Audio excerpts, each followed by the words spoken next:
Bien. Bueno, vamos a ver ahora lo último que nos quedaba de la deformación por corte, que era la aplicación a una sección rectangular. Entonces, vamos a ver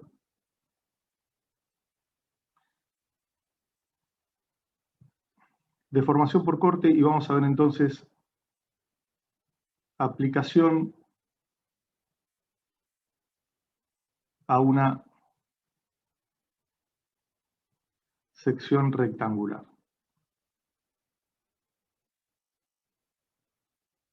¿Sí? Bien. Entonces, previo a eso, lo que vamos a hacer es, voy a dibujar una sección,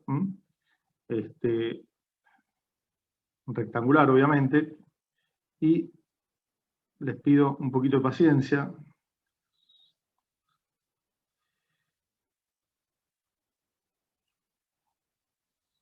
Ahí estamos, vamos a hacerlo hasta acá.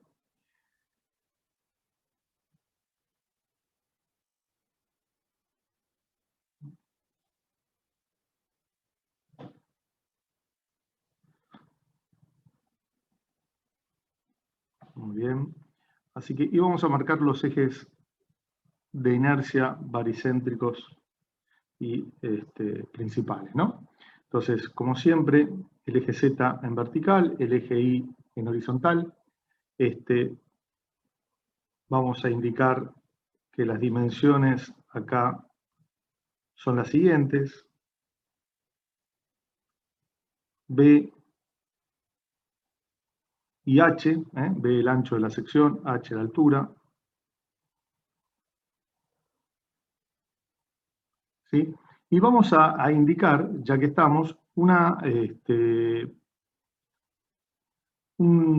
sección para calcular ahora el diferencial de el momento estático de esta parte, ¿no? Entonces, yo voy a suponer esto. ¿Sí? Vamos a suponer que, obviamente, esto se ubica a una coordenada Z.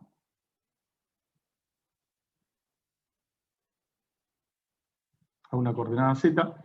Y vamos a recordar, ya que estamos, cuál era la expresión de la deformación por corte que habíamos visto la semana pasada, y simplemente para tenerla un poquito registrada, y acordarnos un poco qué era lo que teníamos que llegar.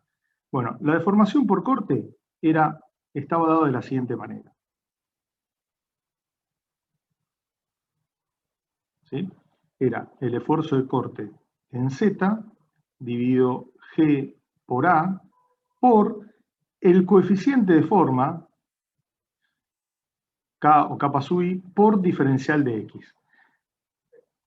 ¿Por qué esta era la deformación por corte? Esto era para un diferencial de longitud, diferencial X, y el coeficiente de forma estaba dado por la siguiente expresión. Era la integral del momento estático respecto del eje neutro elevado al cuadrado, dividido el radio de giro a la cuarta, también respecto del eje neutro, por el ancho al cuadrado por diferencial de área sobre el área. ¿Estamos de acuerdo? Y esto obviamente se aplicaba la integral a toda el área de la sección. Así que lo que vamos a tratar ahora de calcular es justamente, lo que vamos a calcular es este coeficiente. ¿Sí? Es este coeficiente. Bueno, entonces, a ver. Esto de acá vamos a denominar que es un diferencial de área.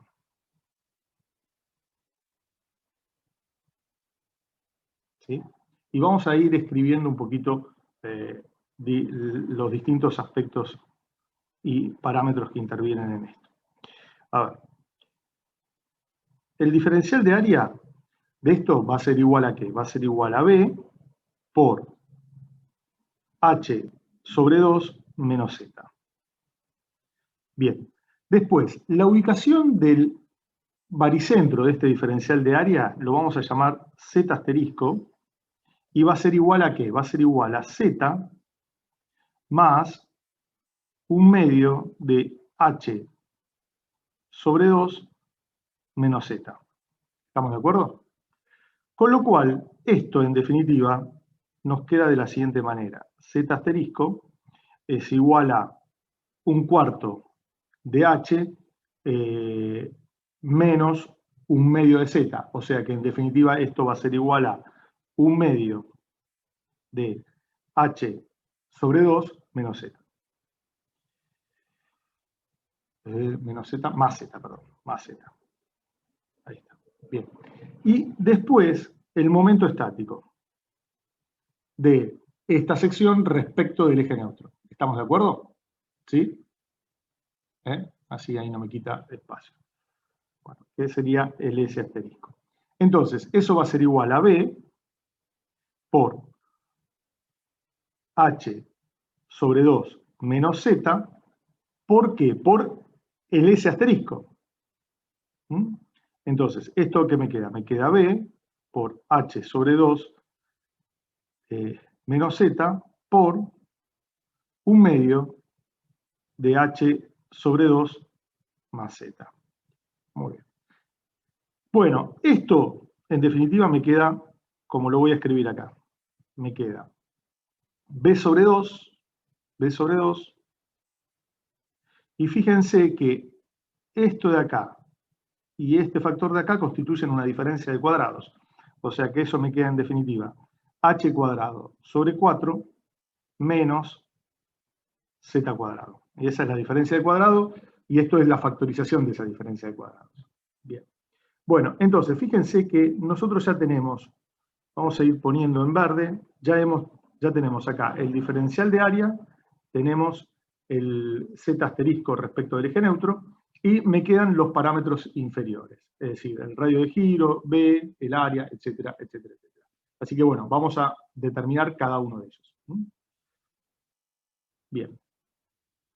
Bueno, B es B, obviamente, B es B, ahí no hay tutía que Profe, valga. Sí, con el diferencial de área, lo que escribiste, ¿no es el área que sombreaste en color? claro, claro.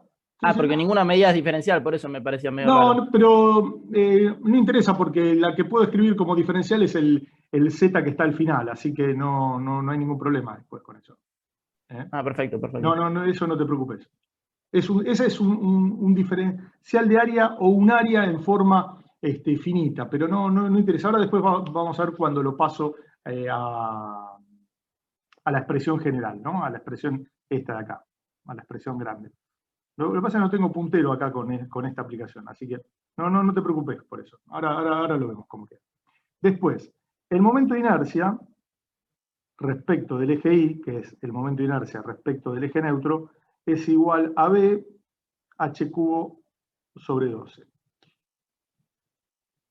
El área es B por H. ¿Estamos de acuerdo? Por lo tanto, si yo hago el cociente entre I sub I y el área, ¿sí? ¿Esto qué me va a quedar? Me va a quedar B h cubo sobre 12 por B por H. Bueno, y esto me queda H cuadrado sobre 12. Con lo cual, fíjense que esto es igual a ¿qué? Al radio de giro respecto del eje Y al cuadrado, o el radio de giro respecto del eje neutro también al cuadrado. Con lo cual, el radio de giro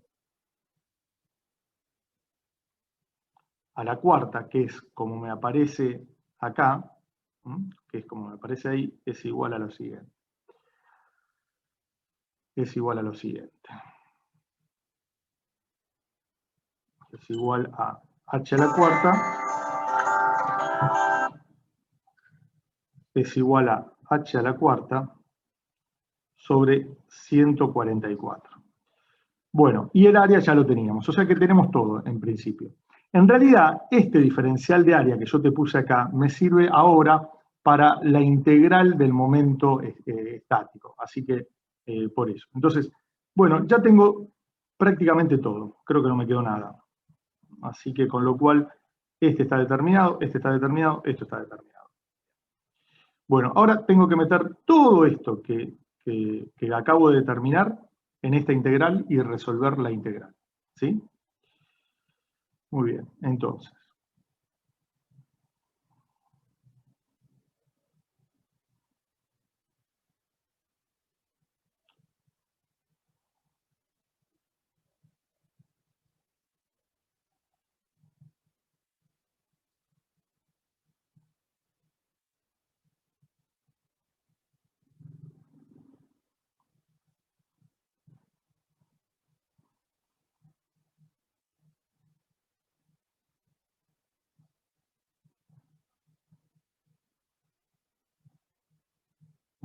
Así que ahora vamos a ir reemplazando.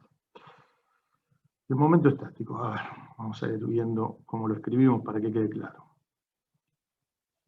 B sobre 2 por h al cuadrado sobre 4 menos z al cuadrado. Todo esto elevado al cuadrado. Y dividido h a la cuarta sobre 144 por b al cuadrado por el diferencial de área sobre b por h. Y todo esto, la integral extendida a toda el área de la sección. Bueno, muy bien. Entonces, vamos a ver cómo nos queda esto. A ver. Primero, antes que esto, vamos a hacer algunas elucubraciones. Voy a tomar primero lo que aparece en este paréntesis. Perdón, esto no tenía que borrarlo. Esto que aparece acá, voy a trabajar un poquito con eso. Entonces, me queda que h al cuadrado sobre 4 menos z al cuadrado es igual a lo siguiente. Es igual a h al cuadrado sobre 4 por 1 menos 2z sobre h todo elevado al cuadrado. Tal como nosotros habíamos hecho en la deducción de las tensiones tangenciales y la variación del momento estático para una sección rectangular. ¿Sí? Entonces esto nos queda igual a h cuadrado sobre 4 por 1 menos 4z cuadrado sobre h cuadrado. Bien. Ahora, habiendo hecho esto, ahora sí vamos a introducirlo en esa expresión.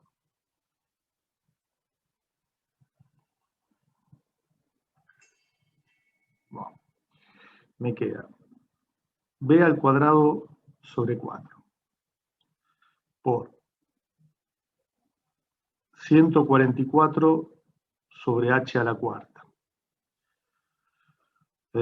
1 sobre b al cuadrado.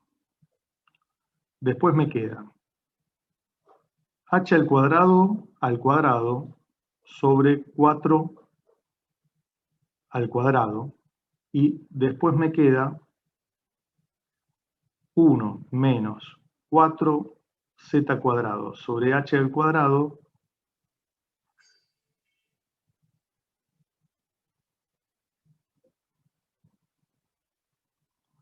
elevado al cuadrado. Y finalmente que me entra el diferencial de área, ahora sí lo escribo, como bien me acotaste, este diferencial de área era para meterlo acá, para ver cómo era la ley de variación. Era b por diferencial de z y acá abajo b por h. Bueno, bien. Vamos a ir borrando algunas cosas que acá no nos interesan. Ir simplificando algunas cuestiones acá. A ver, este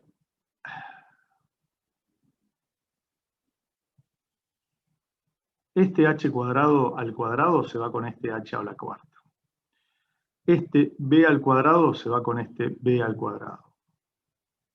¿Qué más? ¿Qué más? Este b se va con este b. ¿Y qué más me queda? Me queda que 144 dividido 16 me queda 9 y este 4 al cuadrado se va con eso.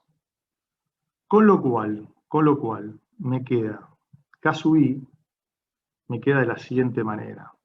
En realidad no es K sub i, es esta letra kappa, que me queda de la siguiente manera. A ver, me queda 9 sobre 4h por 1 menos 4z al cuadrado sobre h al cuadrado, todo elevado al cuadrado por diferencial de z, integrado entre menos h sobre 2 y más h sobre 2. Bien, esto en definitiva me queda 9 sobre 4h por la integral entre menos h sobre 2 y más h sobre 2 de 1 menos 4z al cuadrado sobre h al cuadrado, todo esto elevado al cuadrado, diferencial de z. ¿Estamos de acuerdo hasta acá? ¿Más o menos? ¿Eh? ¿Sí? Sí, sí. Bueno, muy bien. Y ahora, tengo que desarrollar este cuadrado para poder integrarlo. Entonces, me queda 9 sobre 4h por la integral entre menos h sobre 2 y más h sobre 2 por 1 más 16 z a la cuarta sobre h a la cuarta menos 8 z al cuadrado sobre h al cuadrado. Todo por diferencial de z. Bueno, y todo esto va a ir integrado entre menos h sobre 2 y h sobre 2. Con lo cual, cuando yo lo integro, me queda k sub i, me queda lo siguiente. Me queda, a ver, 20 millones de veces suena hoy. 9 sobre 4h por z más 16 quintos de z a la quinta sobre h a la cuarta menos 8 sobre 3h al cuadrado, 8 tercios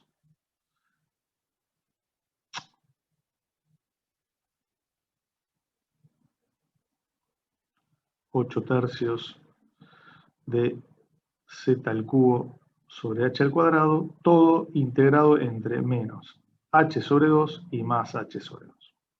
Bueno, si ustedes resuelven toda esta integral, les queda, es decir, aplican todo primero para h sobre 2 y la restan en el menos h sobre 2, les va a quedar que k sub i, o el kappa sub i, es igual a 6 quintos. Para, obviamente, esta sección rectangular. ¿Sí? Les da 6 quintos. ¿Quieren que lo hagamos o con esto alcanza? Por eso decía esta parte ya ahí no hacerlo. ¿Eh? ¿Estamos de acuerdo hasta acá? ¿Sí? Bien. Por lo tanto, si yo vuelvo un poquito, esto después lo voy a dividir en 2 hojas porque si no queda muy chico, vuelvo a esta expresión.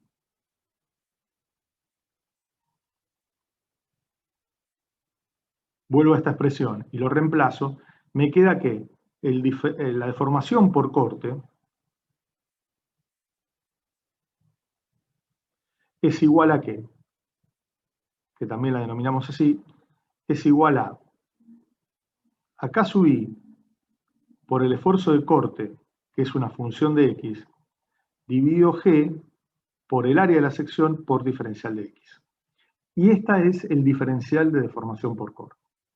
Muchas veces ustedes van a ver que esto mismo, sobre todo en los programas de cálculo, en la mayoría de los programas de cálculo, esto lo escriben de esta manera.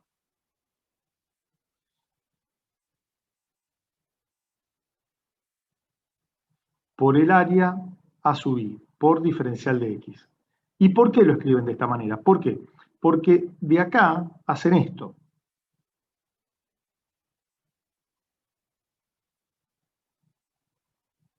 Perdón.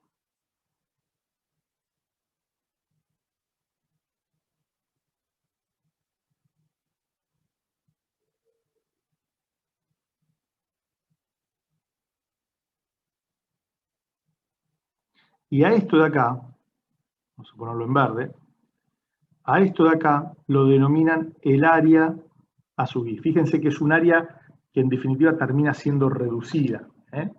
Termina siendo reducida. ¿Sí? Entonces, el a sub i, en definitiva, les queda como el área dividido el coeficiente de forma al corte, y esto le queda como 5/6 del área. ¿Quedó claro? ¿Me expliqué? No sé si es más matemática esto y trabajarlo un poquito con cuidado para obviamente no equivocarse en la resolución de las integrales. Obviamente cuando las secciones van cambiando, toda esta integral es bastante más compleja y bastante más molesta. ¿Entendido? Así que, bueno, esto yo lo chequeé con varios de los programas de cálculo y me daba exactamente lo mismo, con lo cual...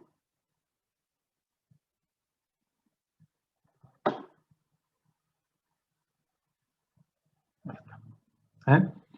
No sé si me expliqué, chicos, con esto. Esto después yo lo divido en dos partes y para que les quede un poquito más prolijo, porque después cuando la subo toda esta página queda muy, muy chica. Entonces, ahí está. ¿Sí?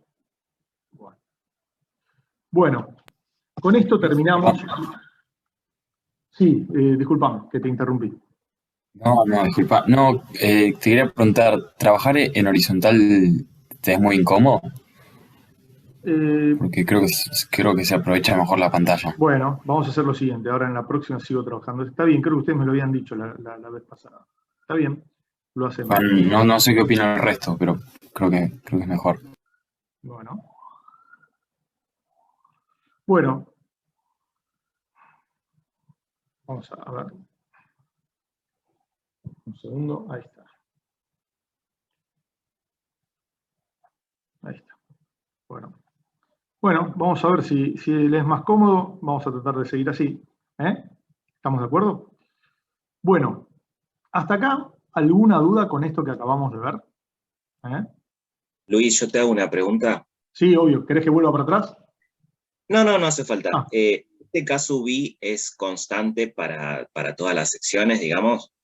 No, es constante para esta sección rectangular. Es una constante de la sección. Si vos cambiás la sección, te cambia el capa subido. Sí, claro, eso lo entendí, pero por eso. ¿Y eso está tabulado entonces?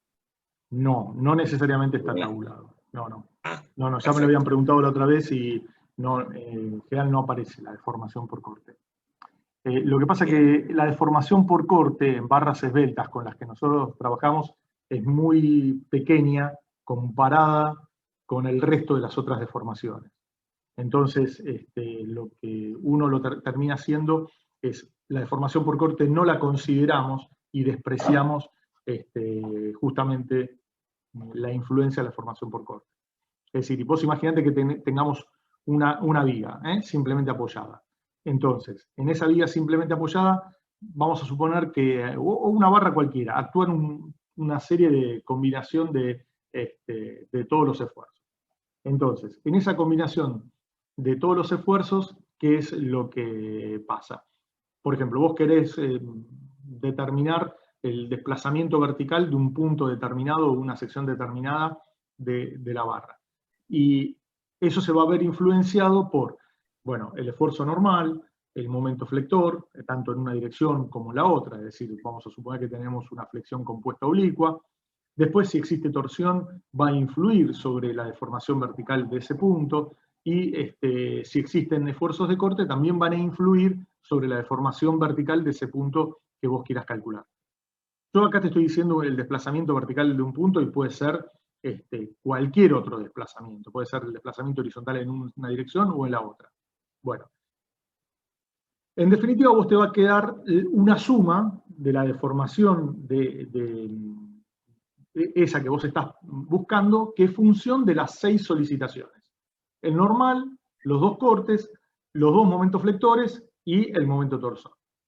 Bueno, si la barra es esbelta, es decir, si la longitud de la barra respecto de la mayor dimensión transversal de la barra es mayor o igual a 10, que eso es lo que se considera una barra esbelta, las deformaciones por corte son despreciables frente al resto de las deformaciones. Es decir, uno va a despreciar de esos 6 términos que yo tenía, los términos correspondientes al corte. ¿Entendido? Entonces, en general, cuando vos vas a la tabla de perfiles, es muy raro que te aparezca, yo por lo menos en las tablas con las que he trabajado siempre, nunca he visto el factor de forma por corte o por lo menos ahora no lo recuerdo, si alguna vez lo vi, para justamente evaluar cuánto influye la deformación por corte en la deformación total de un elemento estructural. No sé si me expliqué. Sí, perfecto. Gracias. Así que eso es, por eso en general eso no da, y por eso eso se calcula. Es bastante complejo, te digo, calcularlo, y bueno, como te habrás dado cuenta, imagínate que para una sección rectangular, que la más sencilla bastante tiene sus vueltitas, imagínate para una sección, es decir, yo te voy a dibujar una sección que me tocó trabajar el otro día, que era una sección de este tipo, mira.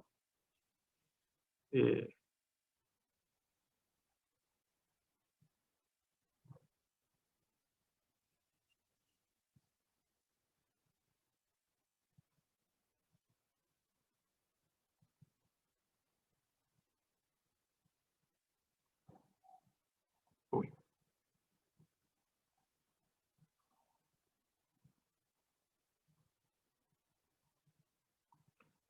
Uno, dos, tres, ahí, más o menos.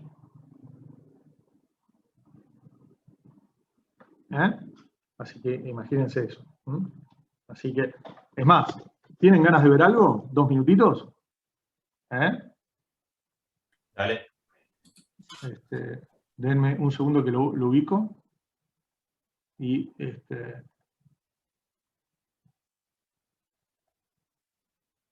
aguántenme,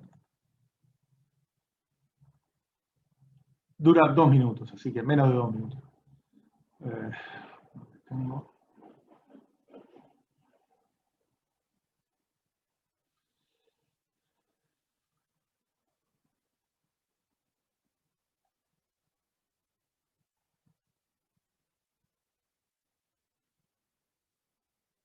Un segundito, que ya estamos, Tarda un poquito en abrir.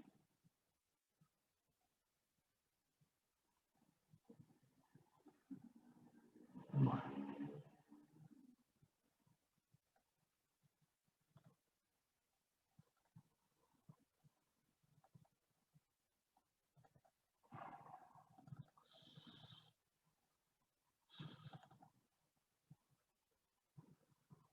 Ya estamos, chicos, un minutito que...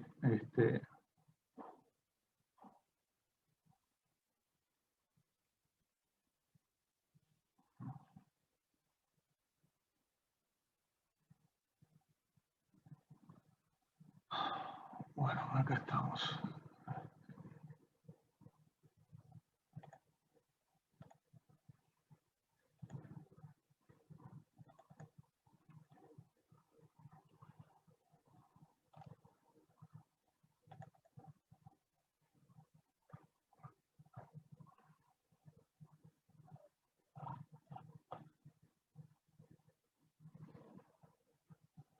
Bueno, a ver, les comparto esto rápidamente y...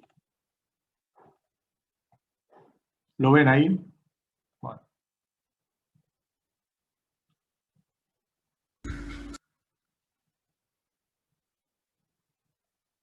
Esto es un depósito de logística, de acopio de material, que bueno, obviamente se acopia en todas estas estanterías, ¿no? Así que...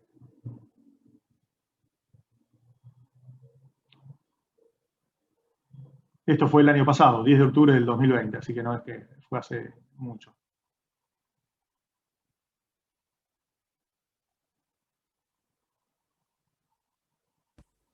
Me agarró COVID. Así que esto fue acá en provincia de Buenos Aires, en el predio industrial de Seiza. Así que, bueno, eso era un poquito. Y la sección de esos parantes, de esas estanterías, eran las siguientes, ¿no? Era este de acá, no sé si lo alcanzo, no, ahí no estoy compartiendo. A ver. Era este de acá. Bueno, esto nosotros lo pasamos en un programa y te determina todas las propiedades, pero hay que programar bien cómo pasar todo esto, que es bastante laborioso. Así que imagínense calcular el factor de forma por corte en los dos ejes principales para esta sección. O sea que se las paso acá en limpio, es esta de acá. Así que tiene su, para decirlo en cristiano, tiene su laburito. Porque ustedes, no sé si saben, pero los ingenieros no solo nos dedicamos a construir cosas nuevas o a refaccionar cosas que existen, sino también a veces hacemos ingeniería forense. Es decir, vamos a ver por qué las cosas, nos llaman para ver por qué las cosas se caen. Y todavía con este trabajo seguimos, porque entre los ingenieros no nos ponemos de acuerdo en la causa del siniestro. Así que tenemos diferencias. ¿Qué era lo que se acopiaba? ¿Qué era lo que sostenía, lo que acopiaban? Mirá, acopiaban en general harinas, era un depósito, viste, que en general, por ejemplo, productores de harinas, de cereales, de aceites y todo, acopia los pallets en esas estanterías y después eso les sirve como paso intermedio entre la fábrica y los supermercados. Entonces después llevan toda esa mercadería, hacen como un paso intermedio y en la medida que los supermercados le van requiriendo esas materias, bueno, se las transportan a los distintos supermercados, eso, Carrefour, Coto, Jumbo, Día, todos los que se te puedan ocurrir. Entonces eso es básicamente lo que hacen. Entonces, como les decía, nosotros no solo hacemos ingeniería de cosas nuevas, ustedes no se crean que siempre les va a tocar eso, sino que, o cosas que uno tiene que modificar, por ejemplo, ampliaciones de una planta industrial, o, ¿cómo se llama?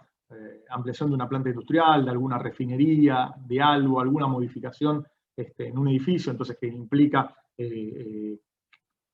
modificar las estructuras y las construcciones existentes por otras, porque cambian los equipos, ponen equipos más modernos, con distinta velocidad de producción o distinta eficiencia, y bueno, entonces todas esas cosas son modificaciones a las construcciones existentes.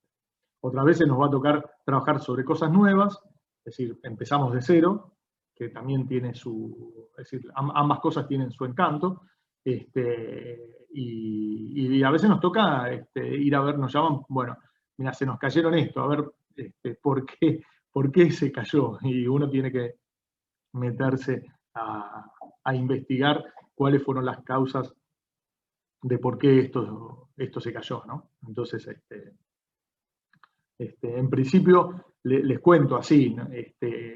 Hemos intervenido 3 grupos de profesionales distintos y tenemos 3 informes distintos, de los cuales 2 son los que están más cercanos, aunque tienen diferencias en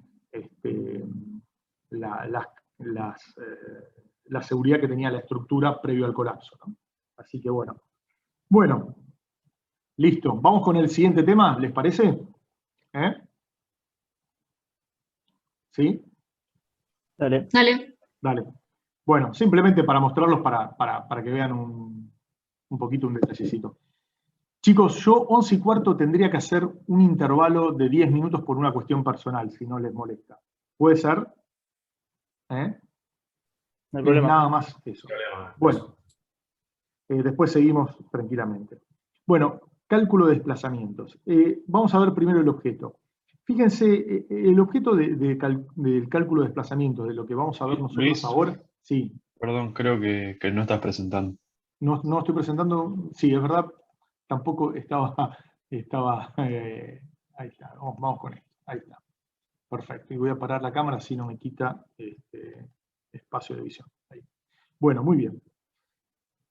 Fíjense que nosotros cuando vimos solicitación AXIL, ¿sí? Aprendimos a calcular los desplazamientos, ¿no? Es decir, los desplazamientos los aprendimos a calcular. Y los desplazamientos, ¿cómo eran? ¿Se acuerdan que eran delta L? Vamos a ponerle función de X, así nos queda. O delta de X, era igual a la integral de N sobre E por A por diferencial de X. ¿Estamos de acuerdo? Después vimos solicitación por flexión. Después de solicitación por flexión vimos solicitación por torsión. ¿Sí? en donde también aprendimos a calcular los desplazamientos, que se acuerdan que era el ángulo de torsión phi de x era igual a la integral extendida en la longitud de cada una de las barras del momento torsor, función de x, dividido g por el momento de inercia polar por diferencial de x. Obviamente esto era para secciones circulares, ¿no? Después las otras y en donde entraba la teoría de Coulomb. Y después recién vimos lo que eran los desplazamientos para flexión y corte, ¿sí? En donde el diferencial de corte era igual a el coeficiente de forma por Q sub z de x dividido G por el área por diferencial de x. Que si yo ahora lo integro en toda la longitud de la barra, esto me queda de esta manera. ¿Está bien? Y esto era el diferencial de corte. Pero lo que no vimos fue esto. ¿Se acuerdan? No sé si ustedes por ahí le prestaron atención, pero esto cuando vimos solicitación por flexión, no vimos cómo calcular o cómo determinar los desplazamientos asociados a la solicitación por flexión. Así que, ¿qué es lo que vamos a ver ahora? ¿Qué les parece? A ver, si adivinamos entre todos. Y vamos a ver justamente cómo determinar los desplazamientos en barras flexadas. ¿Quedó claro? Ese es el objeto de nuestra materia, de nuestra clase de hoy. Que yo ya veo que no lo vamos a terminar, porque las demostraciones son un poquito largas y nos va a llevar un poquito de tiempo, y tampoco vamos a poder ver ningún ejemplo de aplicación, pero vamos a ver si en todo caso ponemos alguna clasecita previa al martes que viene para no quitar el tiempo, y ustedes me dirán o me matarán si esto lo hacemos. Bueno, vamos ahora a la nomenclatura. Nosotros acá vamos a utilizar la siguiente nomenclatura. Esto un poquito para que lo tengamos un poquito en cuenta, pero no es nada del otro mundo. Bueno, respecto de las cargas, nosotros vamos a trabajar con las cargas PZ de X o QZ de X, o si estoy trabajando en la dirección Y, va a ser PI de X y QI de X. Así que esto sería respecto de las cargas, cómo las vamos a denominar. Respecto de las solicitaciones, bueno, vamos a trabajar con todas las solicitaciones.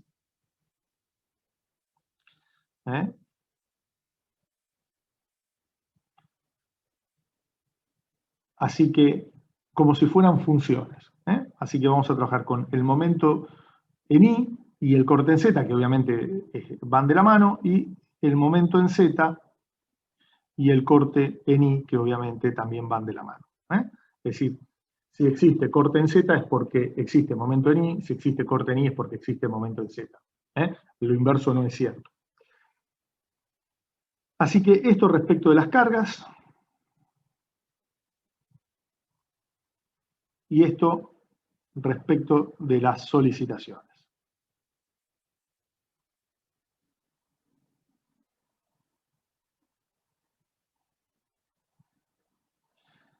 Respecto de los desplazamientos, nosotros vamos a denominar a W de X como el desplazamiento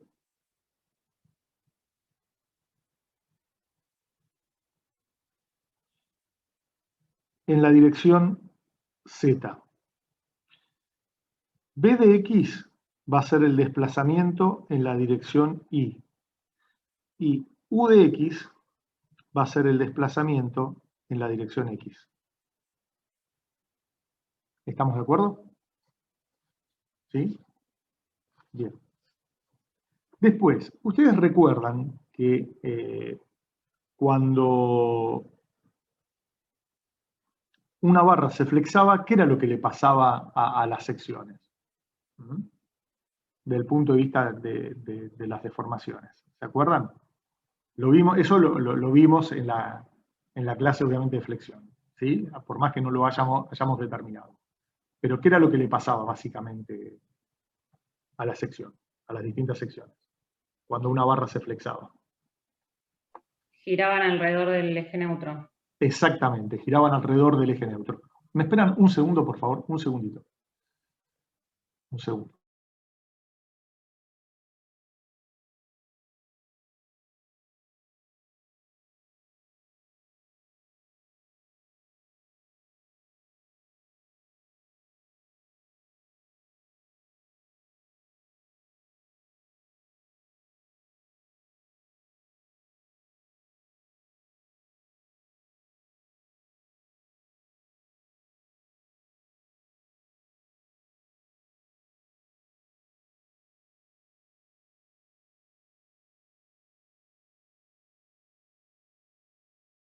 Bien.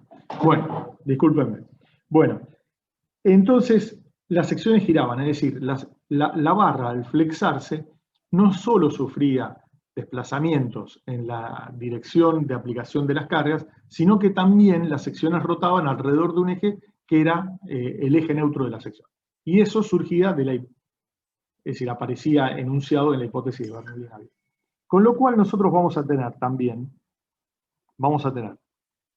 θ i de x, que son la función de giros alrededor del eje y, y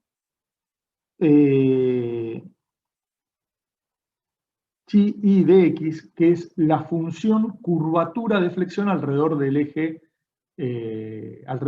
y. ¿Estamos de acuerdo? Entonces, estos son los giros alrededor del eje y esto es la curvatura de flexión. Obviamente también alrededor del eje y. ¿Qué es la curvatura de flexión? La diferencia entre los giros y la curvatura de flexión es que la curvatura son los giros por unidad de longitud. ¿Estamos de acuerdo? Son los giros por unidad de longitud. Bien, después vamos a tener θz de x y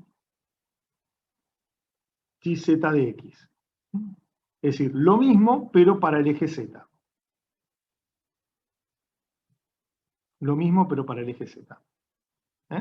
Bueno, después nosotros vamos a denominar con B sub i a la rigidez a flexión de la sección. Y la rigidez a flexión de la sección es el módulo de elasticidad por el momento de inercia. Y vamos a denominar como Bz a la rigidez a flexión de la sección alrededor del eje z, que es el producto del módulo de elasticidad por el momento de inercia respecto del eje que yo estoy considerando. ¿Estamos de acuerdo hasta acá? ¿Alguna duda? Perdón, Luis, ¿cómo dijiste que se llamaba? Esto, rigidez a flexión.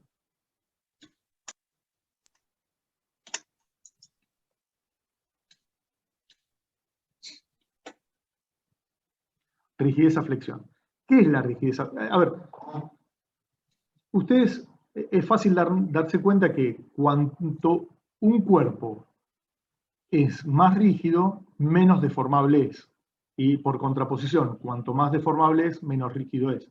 Entonces, ¿cuál es la medida de que un cuerpo es más o menos deformable? Es este parámetro que se denomina rigidez a la flexión, así como lo vimos, por ejemplo, para solicitación axil y para torsión y para corte, porque fíjense que esto de acá, ¿qué es? Es la rigidez a la solicitación axil. Fíjense que cuanto más grande es el producto E por A, más chicos son los desplazamientos o las deformaciones. En el caso de la torsión es esto de acá. Y en el caso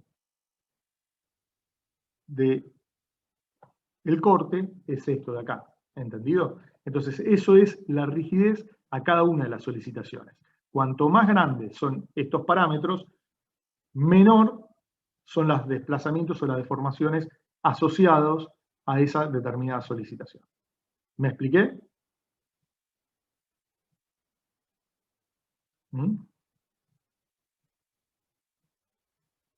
Sí, sí. Bien. Bueno, entonces esto todavía no vemos cómo interviene, pero ya vamos a ver cómo termina interviniendo, ¿no? Todavía no lo vimos porque no determinamos todavía la solicitación, simplemente se lo estoy enunciando. Después nosotros vamos a denominar C, que va a ser una función, que es el centro de curvatura, o la función centro de curvatura. Después vamos a llamar ρ de x a la función radio de curvatura. ¿Sí? Bueno, diferencial de x es un diferencial de longitud de la barra.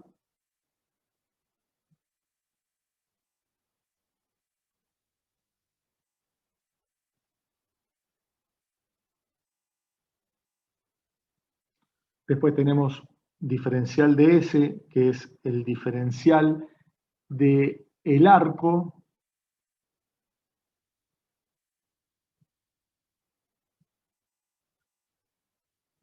de la elástica de la barra. Después le voy a definir qué es la elástica, todavía no lo he definido. Y después vamos a tener diferencial de θi, función de x, y diferencial de θz de x. ¿Qué son? Vamos a agruparlos de esta manera. Esto es la variación del ángulo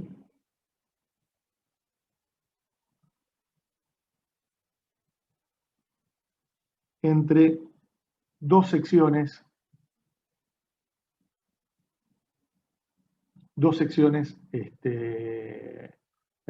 muy próximas, ¿no? Separadas un diferencial de x. Y esto, obviamente, la misma variación del ángulo entre dos secciones separadas un diferencial de x. Obviamente, uno respecto del eje y el otro respecto del eje z. ¿Sí? ¿Me expliqué hasta acá? ¿Bien, chicos? Sí, sí. Bien, bárbaro. Bueno. Luis, una pregunta. Sí, dale. ¿DS qué era? DS es el diferencial del arco de la elástica de la barra. Ah, ok, perfecto. Aguantame aguantame un poquitito porque ya ahora lo voy a explicar y lo vas a ver con total detalle. Así que te pido que me aguantes un poquitito para... Esto lo quiero enunciar. Después igual yo se los voy a compartir todo esto. Es decir, lo tengo resumido bien prolijo y se los envío para que les quede bien detalladito lo que cada una de estas cosas representa. ¿Sí? Así que no se preocupen por eso. Bueno, muy bien. Bueno, vamos ahora a las hipótesis con las que vamos nosotros a trabajar. Bueno, hipótesis. Primero, respecto del material o del comportamiento. Sí, respecto del material.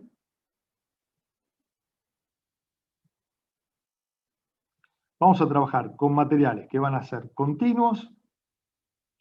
Si de esto no recuerdan algo, me dicen y lo repasamos. Homogéneos e isótropos. ¿Estamos de acuerdo? Respecto del comportamiento mecánico del material,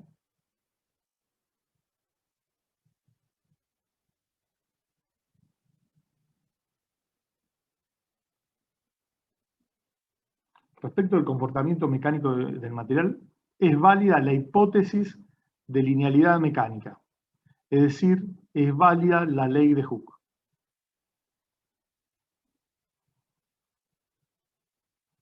¿Sí? Bien. Respecto de los desplazamientos,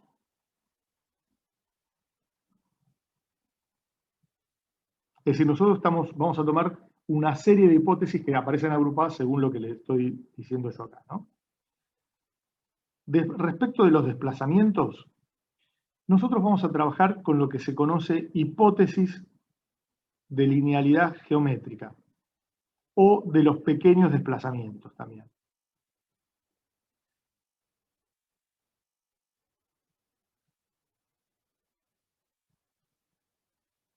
¿Se acuerdan que representaba esta, no? ¿Sí? La tangente del ángulo se puede aproximar al ángulo, ¿no? No es eso.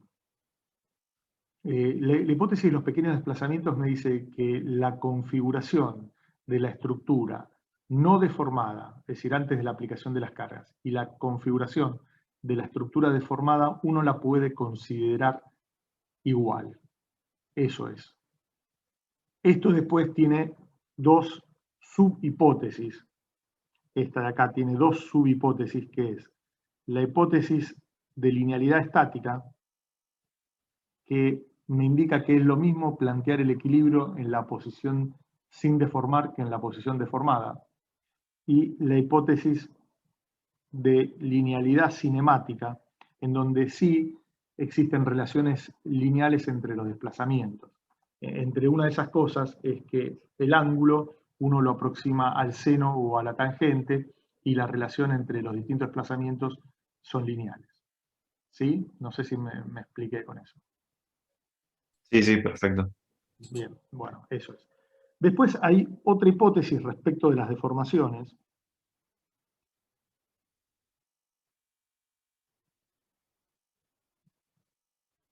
en donde nosotros trabajamos con la hipótesis de pequeñas deformaciones. Le voy a poner acá para que no confundir con pequeños desplazamientos. ¿Sí? En donde todas las deformaciones, las epsilon, pero ahí está, las epsilon y j son mucho menor que la unidad. Y a su vez, el producto de dos deformaciones cualquiera es mucho menor que las propias deformaciones. ¿Estamos de acuerdo? Esto todavía no vimos bien cómo son las deformaciones, pero sin embargo tenemos una idea, todavía esto no lo llegamos a ver como para comprender. Después, el otro tema es que nosotros vamos a trabajar con cargas pseudoestáticas. Esto significa que no producen acciones o efectos dinámicos. Y después hay algunas consideraciones que están relacionadas más que nada con lo que nosotros vamos a trabajar. Vamos a trabajar con barras de eje recto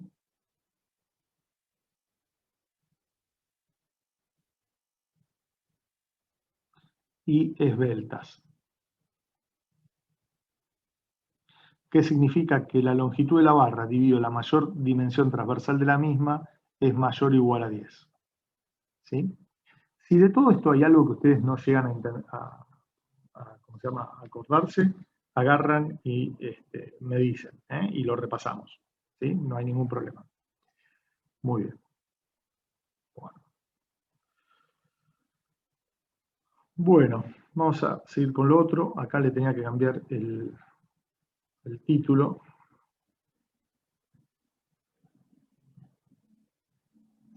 Perdón, Luis, ¿podés poner un segundito la última condición ahí? Puedo.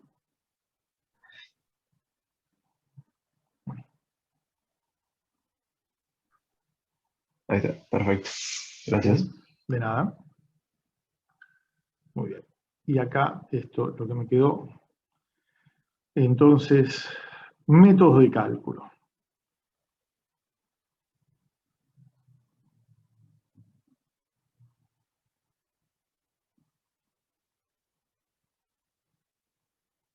Bueno, básicamente los métodos de cálculo se dividen en dos grandes grupos.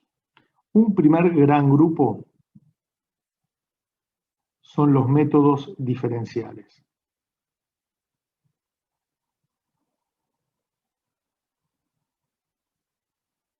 Y un segundo gran grupo son los métodos energéticos, para poder determinar los desplazamientos, eso, y las deformaciones.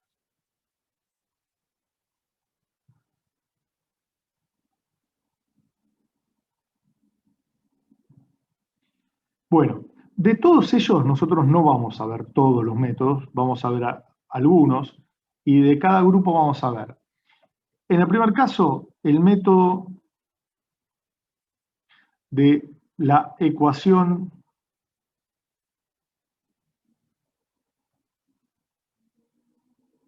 diferencial de la línea elástica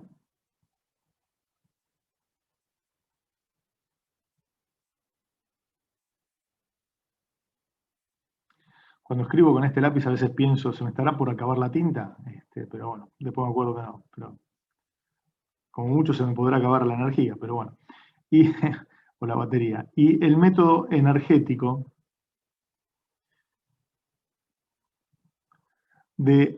basado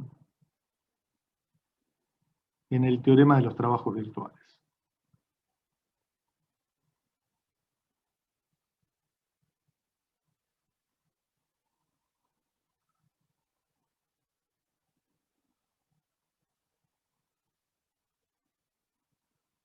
¿Sí? Así que de todo esto nosotros vamos a ver estas dos. Bueno, vamos a empezar obviamente con esto y después, en segundo lugar, vamos a ver esto de acá. Bien. Existen más métodos diferenciales. Este es el método de la ecuación diferencial. Está el otro que está basado en el método de la ecuación universal de la línea elástica. Hay otra metodología basada en los teoremas de Moore. Y después está métodos energéticos, así como este que está basado en el teorema de los trabajos virtuales. Hay otro que está basado en el teorema de Castigliano, ¿no? Bueno, esos por ahora nosotros no los vamos a ver. No los vamos a ver por una cuestión de que uno tiene que basarse en, es decir, no nos da el tiempo primero para todo, entonces obviamente tenemos que tratar de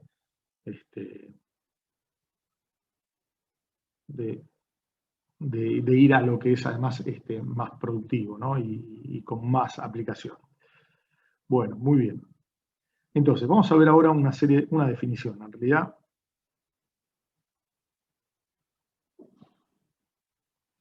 Muy bien. Muy bien. Definición. A ver.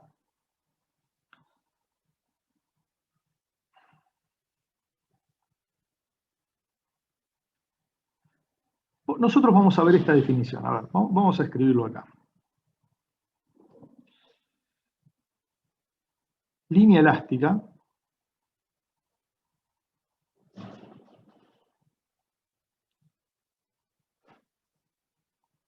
curva elástica o elástica. Cualquiera de estas tres es la misma denominación. ¿Y qué es la línea elástica o la curva elástica o la elástica? Es la deformada del eje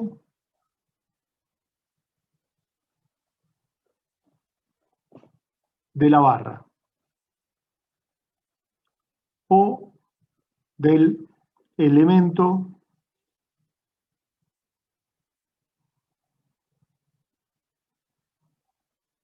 estructural. ¿Sí? A la deformada del eje de la barra uno la denomina línea elástica, curva elástica o elástica, cualquiera de las tres. Tengan en cuenta ustedes que, fíjense, imaginemos que yo tengo esta barrita.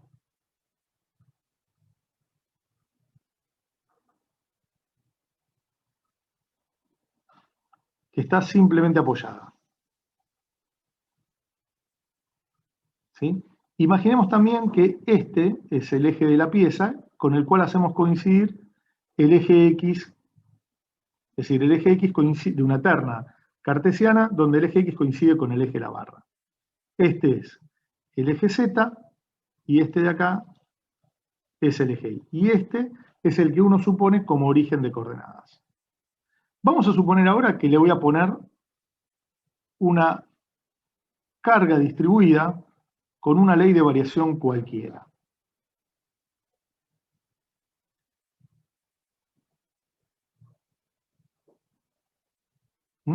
Esta ley de variación va a ser QZ de X. QZ, ¿por qué? Porque está en la dirección Z y función de X porque, en el caso más general, suponemos que esta varía como tenga que variar. Bien. Esto de acá es lo que les decía antes, es lo que se conoce como eje de la barra.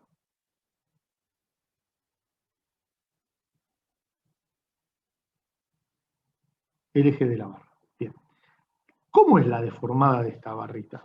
Bueno, la deformada de esta barrita, un segundito vamos a, para que no quede tan grueso. Ahí, la deformada de esta barra, ¿cómo va a ser? Bueno, va a ser algo así, en definitiva.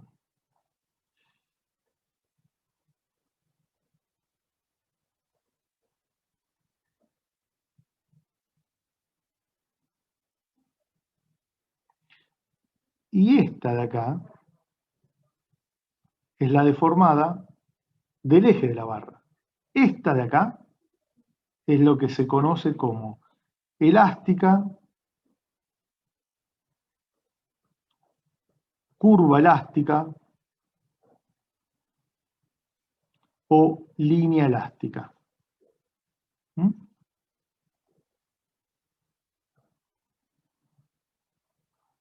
¿Estamos de acuerdo? ¿Sí? Eso es la deformada del eje de la barra. Bien. Ahora, ¿qué le pasa a una sección cualquiera? Supongamos que yo acá dibujé una sección. La sección esa bajó y además rotó. Siempre la sección es perpendicular al eje.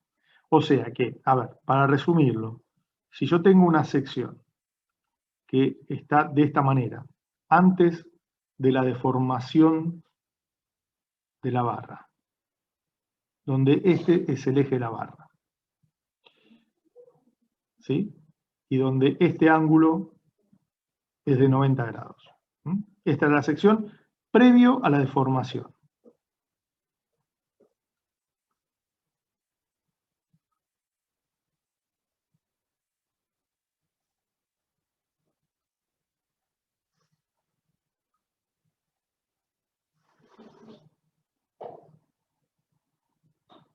A la deformación. Muy bien.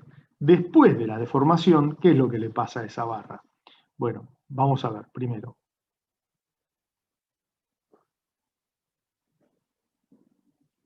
La sección, vamos a ver si tengo otro verde, tengo un verde más grueso, pasa a ocupar esto de acá. ¿Sí? Entonces, esta es la sección después de la deformación.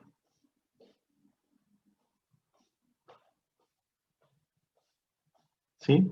Entonces, ¿qué es lo que experimenta en definitiva la barra? Experimenta un desplazamiento en la dirección Z, que cómo era que lo íbamos a denominar, W, que va a ser función de X, y a su vez experimenta un giro alrededor del eje. ¿Quedó claro? Esto fue un poquito lo que yo les había dicho que en cuanto a la nomenclatura que nosotros íbamos a utilizar. ¿Me expliqué con esto, chicos?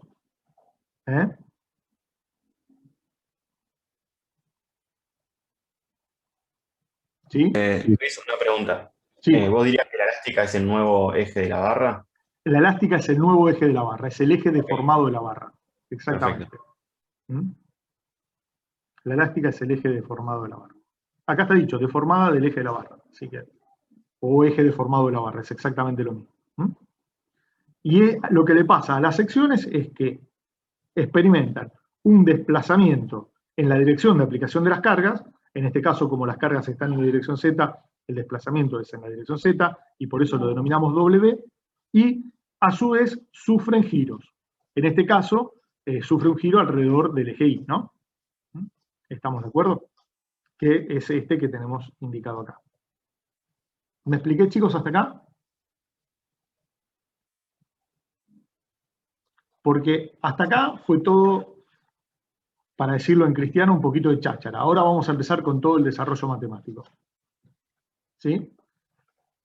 Son 11:21. ¿Nos podemos tomar 10 minutitos, por favor, por este temita personal que yo tenía? ¿Puede ser? Si no les molesta. 11:31 volvemos.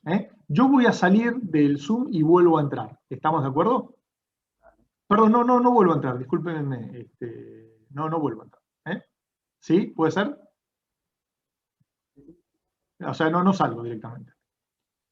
Dale, perfecto. Bárbaro.